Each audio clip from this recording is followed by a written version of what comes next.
প্রবাসে যাওয়ার এক সপ্তাহ আগে যখন আমার স্বামী ব্যাগপত্র সব গোছাচ্ছিল, তখন সে আমাকে বলল, এবার আর তুমি টেনশন করো না, এবার যেই কিন্তু তোমাকে নেওয়ার ব্যবস্থা করব আমি তখন 3 মাসের প্রেগনেন্ট ছিলাম।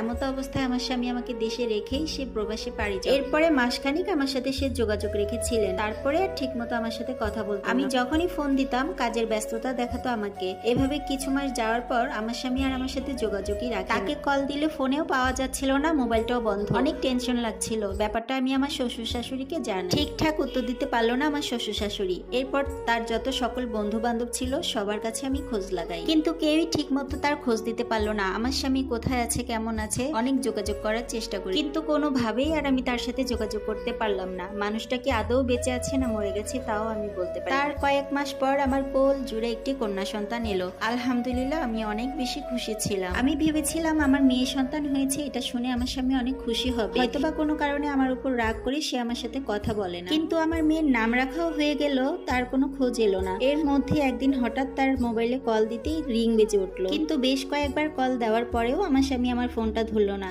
এমন করে মাসের পর মাস কেটে যাচ্ছিল। এর ভিতরই আমার মেয়ের প্রথম কথা বলা, প্রথম হাঁটা, প্রথম মা বলে ডাকা, সবকিছুই আমি একা একা উপভোগ করতে লাগলাম। কিন্তু তার বাবাকে এসব দেখানোর সুযোগটা আমার হয়নি। একটা মানুষ কি করে হঠাৎ করে এভাবে উদাও হয়ে যেতে পারে? সে কি আমার উপর কোনো রাগ করেছে? তার মা বাবা বন্ধু বান্ধব কেউই আমাকে কিছু বলে না। তাদের কিছু জিজ্ঞাসা করলে তারা বলে আমরা কিছু জানি না। তবে এর মাঝে বহুবার আমাকে চেষ্টা করেছে ওই বাড়ি থেকে বের করে দেওয়ার জন্য। এই ঘটনা জানাজানির পর আমার বাবা আমার শ্বশুর বাড়িতে আসে আমাকে নিয়ে যাওয়ার জন্য, কিন্তু আমি একদমই যেতে রাজি। হয়তোবা আমার স্বামী আমার উপর কোনো কারণে রাগ করেছে, এই জন্যই আমার সাথে যোগাযোগ রাখে না। হয়তো একদিন না একদিন তার রাগ ভাঙবে, তারপর আমার বাবা আর আমাকে নিতে পারে। তো আমার বাবা আমার শাশুড়ির কাছে বলে যায় তার মেয়ে এবং নাতনির খরচ সেই দেবে, তাদের কোনো খরচ চালানোর দরকার নেই। এভাবেই বাবার কাছ থেকে টাকা নিয়ে চলতাম।